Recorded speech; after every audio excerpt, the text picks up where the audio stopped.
Bom dia, irmãos. Graça e paz. Vamos louvar o nome do Senhor em espírito e em verdade. Te adoramos.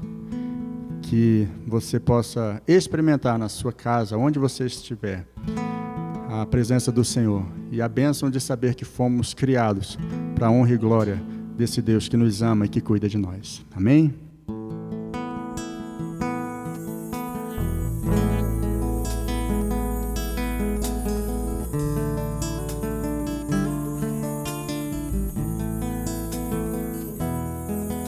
Em espírito, em verdade, te adoramos, te adoramos. Em espírito, em verdade, te adoramos, te adoramos.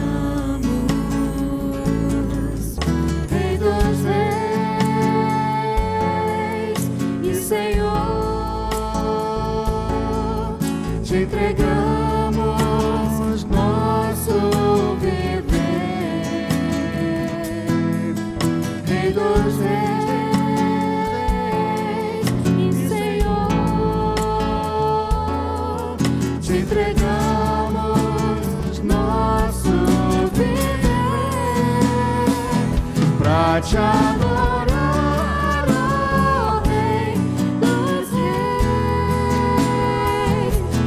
Que eu nasci, oh, Rei Jesus.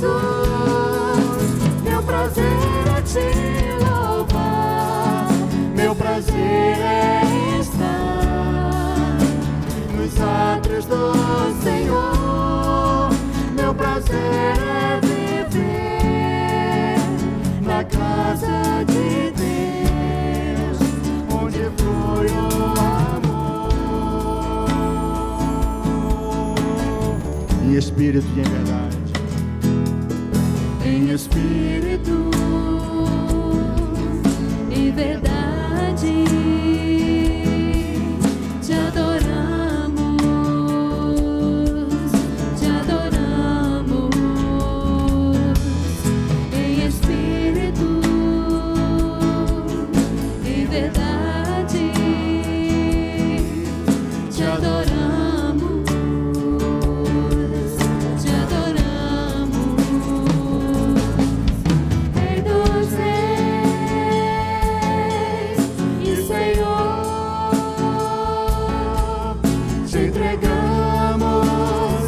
Nosso viver, Rei dos Reis e Senhor. Te entregamos nosso viver pra te adorar, oh, Rei dos Reis. Foi que eu nasci,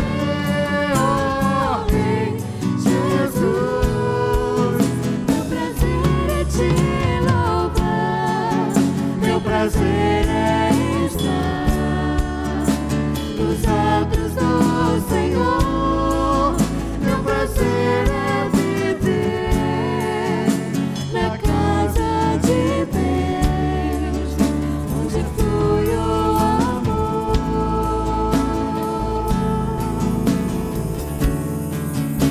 onde flui o amor.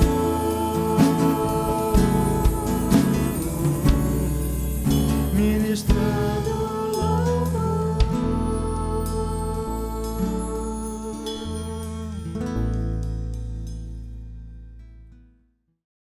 Meus irmãos e irmãs, a graça e a paz do nosso Senhor e Salvador Jesus Cristo. Nós vamos continuar a nossa conversa, nosso estudo no livro dos Atos dos Apóstolos, hoje continuando o estudo capítulo 4. Hoje nós vamos ler o capítulo 4, os versos 23 a 37, continuando aquela história que já começamos no domingo passado, já nos últimos 2 domingos, na verdade, né, que é o fato da cura do paralítico, a prisão dos apóstolos, a ameaça que os religiosos fizeram aos apóstolos para que eles não pregassem. E aqui nós temos o ato seguinte às ameaças sofridas pelos apóstolos quando eles retornam para o meio dos irmãos e relatam os fatos que aconteceram. Mas antes nós lermos o texto e conversarmos um pouco sobre essa palavra, vamos orar pedindo ao Senhor que nos abençoe.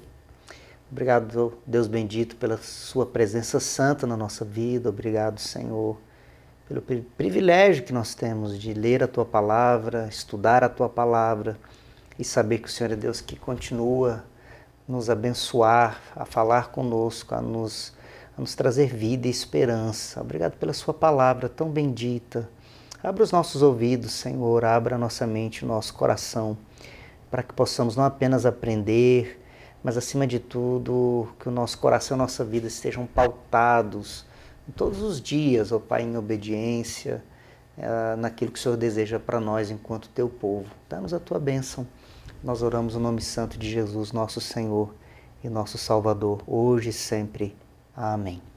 Pois bem, nós vamos então ler o texto, capítulo 4 do livro dos Atos dos Apóstolos, a partir do verso 23. À medida que nós fomos conversando, lendo o texto, nós vamos conversando e falando aquilo que Deus tem para a nossa vida nessa manhã. Uma vez soltos, Pedro e João procuraram os irmãos e lhes contaram tudo que os principais sacerdotes e os anciãos lhes tinham falado. Pois bem, nós já vimos que no domingo passado que os apóstolos foram ameaçados pelos religiosos, que eles não falassem, não pregassem, não proclamassem a Jesus como Senhor e nem falassem sobre ressurreição. E os apóstolos disseram que importa obedecer a Deus e não aos religiosos. Eles disseram que eles sairiam dali prontos para continuar fazendo aquilo que foram chamados para fazer, proclamar a esperança em Cristo Jesus. O fato é que eles então retornam para o meio dos irmãos, dos outros irmãos. Agora a comunidade já está grande, São muitos e muitos irmãos que estão se reunindo, louvando, adorando. Nós já vimos isso nos capítulos anteriores. O verso 24 então nos diz que, ouvindo isto, unânimes, levantaram a voz a Deus e disseram: Tu, soberano Senhor, fizeste o céu, a terra, o mar e tudo que neles há. Então, quando eles retornam para o meio dos irmãos, o que eles fazem? A igreja unanimemente levanta a voz em oração. A igreja ora, a igreja ergue a sua voz ao Senhor. O conteúdo dessa oração é importantíssimo para compreendermos como os nossos irmãos oravam, qual era o conteúdo da sua oração, como eles tinham essa relação com Deus. Nós oramos hoje, no nosso tempo, no nosso momento secreto, quando nós estamos diante de situações difíceis, ou mesmo querendo agradecer, ou com o propósito de agradecer a Deus por algo. Temos vários momentos, os cristãos oram e oram o tempo todo, e devem orar o tempo todo. Mas qual é o conteúdo das nossas orações? Quando nós oramos, o que falamos para Deus? É salutar que nós possamos olhar para esse texto e perceber que, como os nossos irmãos, no primeiro século da igreja, quando a igreja estava começando seus passos, como esses irmãos oravam. E aqui nós temos o primeiro ingrediente dessa oração, o primeiro aspecto dessa oração. Eles reforçam, eles professam a soberania de Deus. Tu, soberano Senhor, fizeste o céu e a terra. Eles reconhecem que Deus é Senhor sobre todas as coisas. Verso 25, disseste por meio do teu Espírito Santo, por boca de Davi, nosso pai teu servo, porque se enfureceram os gentios e os povos imaginaram coisas vãs? Os reis da terra se levantaram e as autoridades se juntaram contra o Senhor e contra o seu ungido. Outro aspecto importante dessa oração que eles fazem diante do Senhor é que eles analisam os fatos. Qual o fato? O fato da prisão, o fato da ameaça, aquilo que havia acontecido aos apóstolos no dia anterior, que era a sua prisão e a ameaça. eles analisam esses fatos a partir das Escrituras. Eles oram a Deus, dizendo que Deus é soberano, e agora eles interpretam esses fatos a partir das Escrituras. Então, como eles se referem aos fatos, né? Olha, Davi havia já falado no Salmo, e aqui é uma referência ao Salmo 2, né? Por que se enfureceram os gentios e os povos imaginaram coisas vãs? Eles estão olhando para aquela situação e estão falando que os fatos que eles estão experimentando, que é a perseguição, que é a oposição à mensagem, é algo que Davi já havia profetizado, que Davi já havia falado através do Espírito Santo. Disseste por meio do Espírito Santo, verso 25, por boca de Davi. Eu queria que você notasse essa expressão, né? Eles olham para o Salmo e dizem, Davi falou, Davi escreveu, mas quem o usou, quem fez com que Davi falasse, foi o Espírito Santo. O Espírito Santo é que, então, está por trás, né, inspirando essa palavra do Salmo de Davi. É importante notarmos isso porque aqui nós temos uma releitura do Salmo 2, o Salmo escrito por Davi, a partir de Cristo. Eles olham para o Salmo 2 nessa oração e dizem, tudo que nós estamos experimentando, a oposição, a perseguição, já havia sido profetizado por Davi, o Espírito Santo já havia falado através de Davi, isso que nós estamos experimentando agora. Veja, aqui nós temos um olhar para o Salmo a partir de Cristo. É como nós devemos olhar para o Antigo Testamento. Nós já falamos isso no primeiro sermão de Pedro, quando nós conversamos sobre o primeiro sermão de Pedro. Quando nós vimos que a maneira correta de nós lermos o Antigo Testamento é olhando para o Antigo Testamento a partir de Jesus Cristo.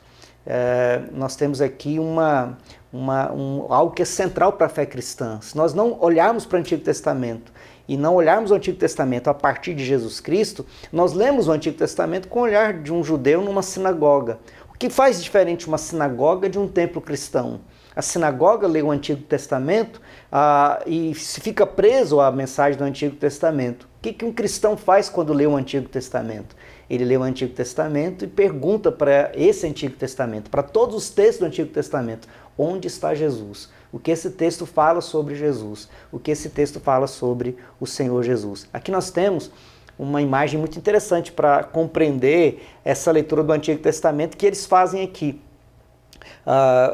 Boa parte dos que estão agora assistindo, participando desse momento, conhecem o prisma, né? Aquele objeto que faz com que a luz seja separada, né? A luz se dispersa os seus raios. Então, nós temos um raio que entra pelo prisma e aí do outro lado do prisma você tem a dispersão das cores dessa luz, né? Como se a luz fosse dividida, separada em diversos feixes. Como nós temos a experiência com o arco-íris, né? O arco-íris que é essa visão da multicolorida dos raios da luz, né? Veja, o prisma, ele olhando por um prisma você tem, de um lado você tem um feixe de luz que passa por ele e se divide em vários feixes. É como se nós tivéssemos um prisma dentro das Escrituras. Qual é o nosso prisma? É Jesus. Quando nós olhamos para o Antigo Testamento, nós vamos perceber os diversos raios multicoloridos, que cada um aponta algo para Jesus. Mas não é o todo, né? Nós temos várias manifestações sobre aquilo que Jesus é, o que Jesus faria, o que Jesus, o Salvador prometido, a esperança prometida. Mas nós não temos o todo, nós temos apenas os diversos raios que estão ali apontando de alguma maneira para aquilo que Jesus é. Jesus cumpre isso. Então, se nós pensarmos nos diversos raios do lado de um prisma, quando ele passa pelo prisma, ele se torna um único feixe de luz. Aí nós podemos entender a revelação plena que Deus faz em Jesus Cristo. Então nós compreendemos plenamente as Escrituras a partir de Jesus Cristo, porque Ele é a revelação plena. É isso que o autor de Hebreus vai dizer, né? Que no passado Deus falou de diversas maneiras, mas agora nos falou plenamente, totalmente, completamente em Cristo Jesus. Uma leitura do Antigo Testamento sem passar por Jesus Cristo é uma leitura que não é uma leitura cristã, é uma leitura judaica da Bíblia.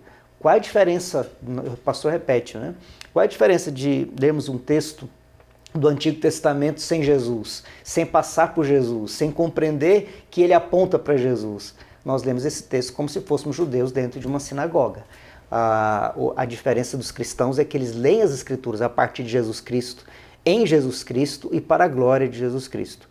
Então o verso 27 continua dizendo, né? Porque de fato nessa cidade, Herodes e Pôncio Pilatos, com gentios e gente de Israel, se juntaram contra o teu santo servo, Jesus, a quem ungiste, para fazerem tudo que a tua mão e o teu propósito predeterminaram. Nessa oração, eles estão apontando que Deus é soberano, que o Senhor Jesus Cristo sofreu pela perseguição dos políticos Herodes e Pôncio Pilatos, mas também pelos religiosos.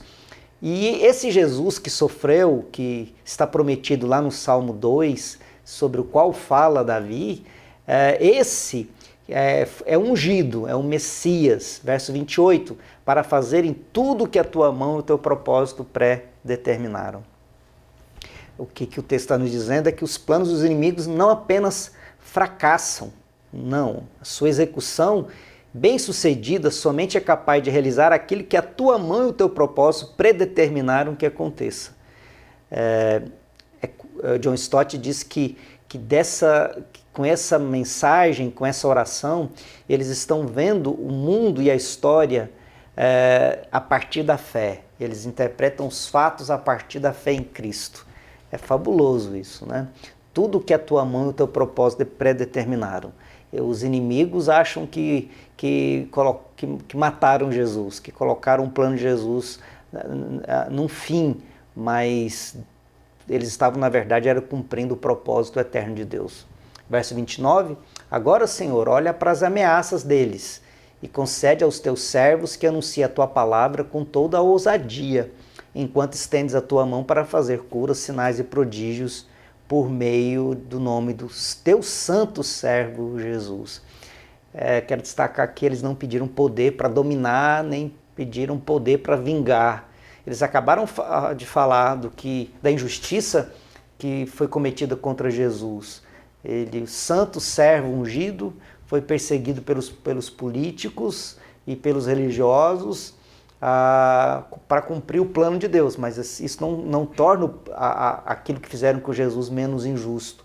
Eles agora estão sofrendo injustiças, perseguição, ameaças, por pregar, proclamar Jesus, por terem curado um homem que estava há quase 40 anos, mais de 40 anos, diz o nosso texto, estudado domingo passado, à porta do templo chamada Formosa,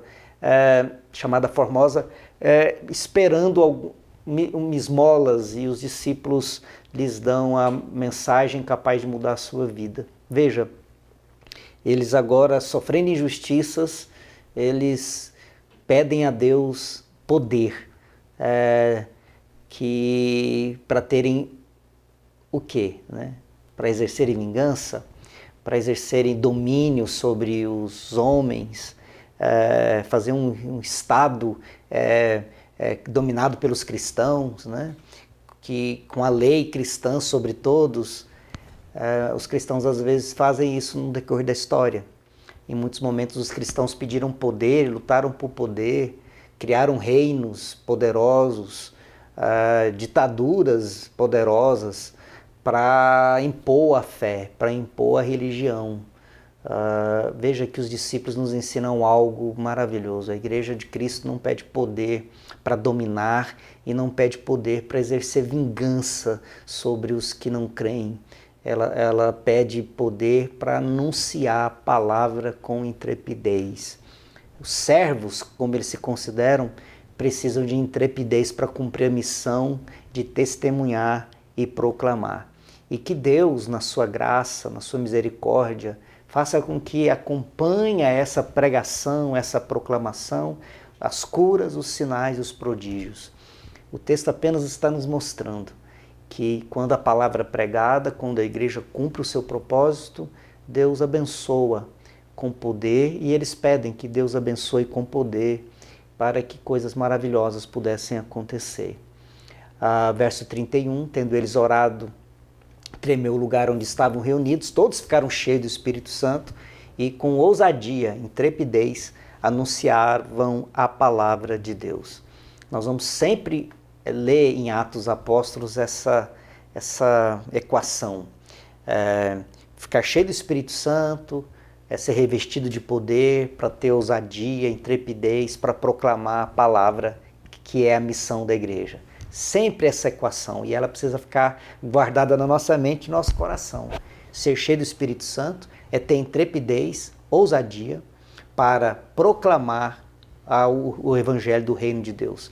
Foi para isso que eles foram chamados, Atos 1:8, recebereis poder do alto para serem minhas testemunhas. Todas as vezes que eles pedem para ser cheios do Espírito Santo, eles estão cheios de poder.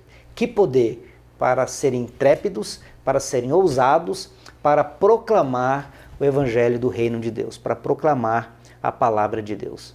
Aqui, nos versos 32 a 35, nós encerramos essa primeira parte da oração e o pedido para a manifestação do poder de Deus, e entramos nos últimos versículos, que apontam para um segundo resumo do livro de Atos. Nós já vimos isso, que o autor de Atos Apóstolos, em dados momentos do seu livro, ele faz um resumo. Nesses resumos, o que ele faz? Ele aponta para algo que ele quer dar bastante atenção nos próximos capítulos. Nós vimos isso no primeiro resumo, que falava sobre a comunhão da igreja, sobre essa vida da igreja, dessa multiplicação da palavra. Agora nós vamos ver um outro ingrediente. Nós vamos perceber claramente na leitura que o texto está nos apontando para um outro tema que Lucas vai tratar nos próximos capítulos. Nós vamos perceber que nesses próximos versículos, Lucas vai tratar dois temas muito importantes que serão desenvolvidos nos próximos capítulos: fé e solidariedade. Fé e solidariedade. Nesse resumo nós vamos perceber isso. Só na leitura nós vamos perceber o que o texto está nos apontando. Verso 32. Da multidão dos que creram era um coração e a alma. Ninguém considerava exclusivamente sua nenhuma das coisas que possuía. Tudo, porém, lhes era comum. Aqui nós temos uma proposta um anúncio de que essa igreja vivia de tal maneira que a multidão dos que creram tinha o mesmo sentimento, o mesmo pensamento, a mesma compreensão, e que eles não consideravam nada exclusivamente seu. Nós temos aqui um outro ingrediente que Lucas vai desenvolver nos próximos capítulos. O conceito de uma igreja que vive em plena koinonia, plena comunhão. Comunhão de vida, eles estão juntos na oração, eles estão juntos no partir do pão, eles estão juntos no mesmo sentimento, eles estão juntos no mesmo propósito, mas eles também estão juntos na preservação da vida. De que maneira? A comunhão não é apenas da vida, mas é a comunhão também dos bens que preservam a vida. Não havia ninguém entre eles, diz o próximo versículo, que tinha necessidade, né? Com verso 33, com grande poder os apóstolos davam testemunho da ressurreição do Senhor Jesus, e em todos eles havia abundante graça. Esse verso 33 aponta que a igreja, então, vivia nessa comunhão, essa comunhão de vida e também na comunhão dos bens que preservam a vida, e que os apóstolos continuavam exercendo o seu papel de testemunho e da ressurreição do Senhor. O verso 33 termina que em todos eles havia abundante graça. Alguns comentaristas entendem que a melhor tradução para esse texto é que havia abundante generosidade, havia graça, generosidade entre todos os irmãos. Verso 34, não havia nenhum necessitado entre eles, porque os que possuíam terras ou casas, vendendo-as, traziam os valores correspondentes e os depositavam aos pés dos apóstolos, então se distribuía a cada um conforme a sua necessidade. Aqui nós temos uma palavra muito forte, né? Muito contundente. Essa comunhão de vida também se expressava na comunhão da preservação da vida, de tal maneira que nenhuma pessoa da comunidade, nenhuma pessoa dos que haviam se convertido à fé cristã, nenhum dos irmãos passava por necessidade. Aqui necessidade é literalmente fome, privação do bem que preserva a vida. O texto nos diz que os irmãos então, para impedir a fome, impedir que a fome acontecesse entre aqueles irmãos e irmãs, alguns vendiam as suas propriedades, terras ou casas, traziam os valores correspondentes, depositavam aos pés dos apóstolos e os apóstolos é que distribuem isso para cada um conforme a sua necessidade. Alguns aspectos interessantes aqui, pontuais, o texto levaria muito tempo para a gente conversar sobre todos os pontos, mas vamos pensar. Primeiro, o texto nos aponta que havia algumas pessoas então que tinham casas e terras, pessoas abastadas, que vendiam parte da sua propriedade, não diz que vendiam todas as suas propriedades, nós vamos ver isso no próprio capítulo 5, que não se trata de uma venda de toda a propriedade, mas de parte da propriedade para colaborar, para ajudar aqueles que passavam por alguma dificuldade, especialmente em relação à fome, porque o texto aqui está falando de fome.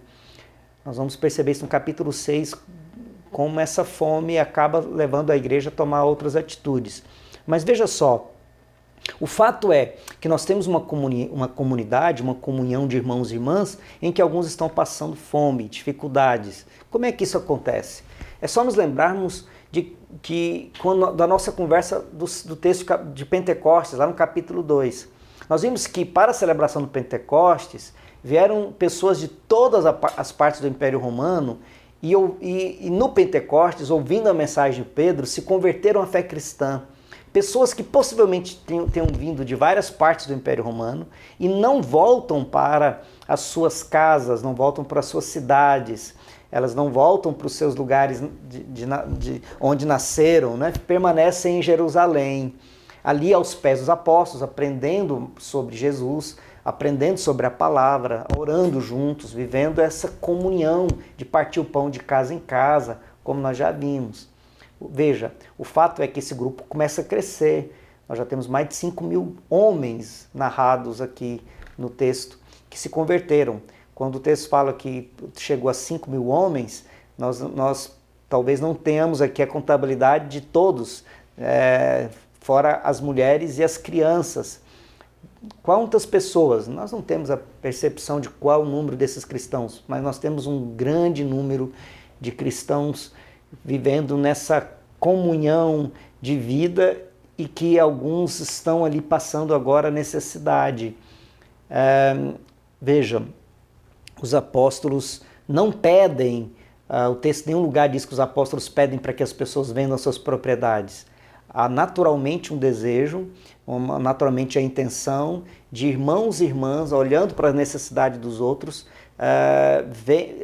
tomam atitudes concretas da venda das suas propriedades para entregar esses valores aos apóstolos para compra de comida, para que as suas necessidades fossem supridas.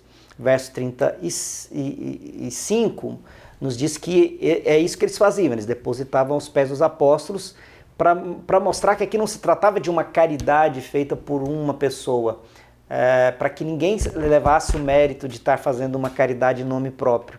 Quando o texto diz que entregavam aos pés dos apóstolos, é para dizer que essa atitude de cuidar era uma atitude de todos, era uma atitude da igreja, era a atitude do povo de Deus e não de alguns em particular.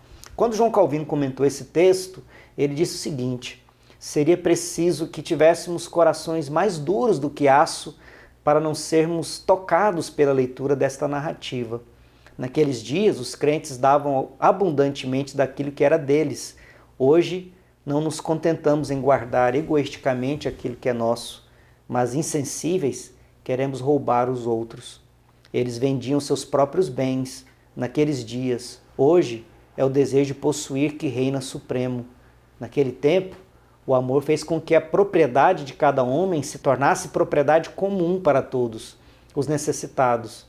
Hoje, a desumanidade de muitos é tão grande que de má vontade concedem que o pobre more nesta terra e desfrute a água, o ar e o céu juntamente com eles. Calvino está fazendo uma crítica ferrenha à igreja que deixou de olhar para o outro como irmão com necessidades e cada um passou a olhar para si mesmo egoisticamente. E isso, para Calvino, foi uma grande tragédia para a igreja. Verso 36, então José, a quem os apóstolos chamavam de Barnabé, que quer dizer filho da consolação, levita natural de Chipre, vendeu um campo que possuía, trouxe o dinheiro e os depositou aos pés dos apóstolos. Aqui nós temos um exemplo a ser seguido. Depois de narrar como vivia essa comunidade, Lucas vai nos dar dois exemplos. O exemplo de Barnabé e depois vai nos dar um exemplo negativo, que é Ananias e Safira, que nós vamos conversar no próximo domingo. Mas veja só, aqui nós temos o exemplo positivo de como a igreja conseguia lidar com o problema do dinheiro, da propriedade.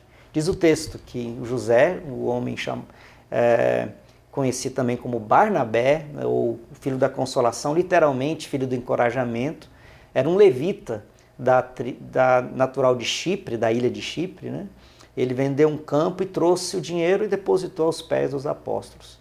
Aqui nós temos um exemplo positivo de Barnabé. Barnabé vai aparecer em vários momentos daqui para frente, em vários textos de Lucas. Nós vamos perceber que todas as vezes que o Barnabé aparece em Lucas, em Atos Apóstolos, né, narrado por Lucas, ele será alguém que vai estar com o propósito de encorajar, de apoiar, de colaborar. É o homem do encorajamento. Como nós precisamos de Barnabés na nossa vida, como nós precisamos ser Barnabés na vida dos outros, pessoas de consolação, de encorajamento. Vamos meditar algumas perguntas desse texto para entendermos um pouco mais, para refletir e praticar. Primeiro, o que aprendemos sobre oração, poder e missão no texto que estudamos? Como você pode olhar para esse texto nessa perspectiva, que é a perspectiva que Lucas, ao narrá-lo, queria trazer para o nosso coração? Por que os irmãos oraram? Como eles oraram?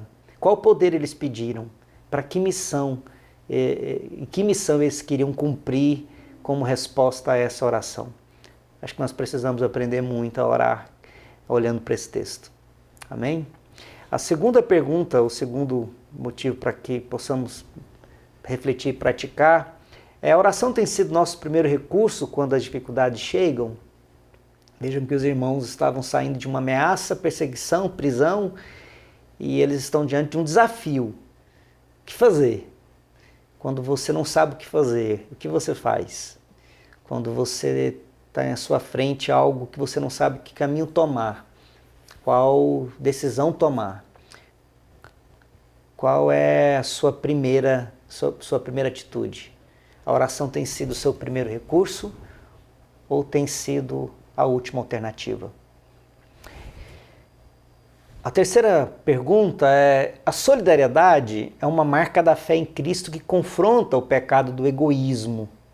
Que vírus contaminou os cristãos para trocarem a solidariedade comunitária pela prosperidade individual? Calvino nos alertou sobre esse vírus que torna os seres humanos incapazes de perceber a dor do outro, se tornam acumuladores, ao ponto não apenas de privar o outro da terra, mas até de privá-lo do próprio céu e do próprio ar. É como Calvino estivesse dizendo: nós não queremos apenas ter tudo, mas nós não queremos que o outro participe de nada, inclusive daquilo que não é nosso. A terra, o ar e a água, né? É uma palavra forte para nós, né? Igreja moderna. Como nós cristãos temos vivido com os bens que temos. A propriedade se transformou no amor da nossa vida, ao ponto de impedir que possamos estender a mão para o outro. Deus nos deu as pessoas para amar, as coisas para usar, mas nós temos cada vez mais usado mais as pessoas e amado mais as coisas. Essa palavra não é apenas um chavão, ela representa a realidade no nosso dia a dia. O egoísmo, fruto do pecado, nos faz cegos para perceber a dor do outro, a carência do outro, a fome do outro, a miséria do outro. O acúmulo dos recursos, dos bens que nós não levaremos para o nosso túmulo, que nós não nos garante felicidade, nem nos garante segurança alguma nos momentos mais difíceis da vida. O dinheiro não compra aquilo que é mais essencial para a vida humana. Ele é apenas uma ilusão. E alguns andam a vida inteira atrás dessa ilusão ao ponto de não conseguirem repartir um pouco do que tem, porque o coração se transformou tão egoísta que não consegue ser um Barnabé na vida do outro. Que Deus tenha misericórdia de nós, nos ajude, nos ensine a ser igreja que não perca a dimensão de que todos nós somos chamados para ser Barnabés. No próximo domingo nós vamos falar sobre Ananias e Safira e vamos perceber o quanto Ananias e Safira se tornou um modelo da igreja nos últimos tempos e quanto o modelo do Barnabé está ficando cada vez mais raro. Que Deus tenha misericórdia de nós. Vamos orar? Obrigado, Senhor. Pedimos que a Tua palavra estudada nessa manhã seja palavra de arrimo para a nossa vida, de esperança para os nossos dias, mas de mudança também para as nossas atitudes. Nós pedimos que não apenas sejamos cristãos que chamam a Jesus de Salvador, mas que sejamos cristãos que chamam ao Senhor Jesus de Senhor. E porque Ele é Senhor, nós somos servos. E porque somos servos, cumprimos a missão que o Senhor nos deu. Nos abençoe, abençoando também as nossas famílias, a nossa cidade, o nosso país, nesse momento tão difícil. Especialmente, Senhor, aqueles que sofrem nos hospitais. E aos médicos, aos enfermeiros e aqueles que exercem aí as pesquisas para descobrir uma maneira de conter essa pandemia, esse vírus. Deus bendito, nós oramos por um milagre do Senhor. Esperamos grandes coisas do Senhor e queremos fazer grandes coisas pelo Senhor e para o Senhor. Em nome de Jesus. Amém.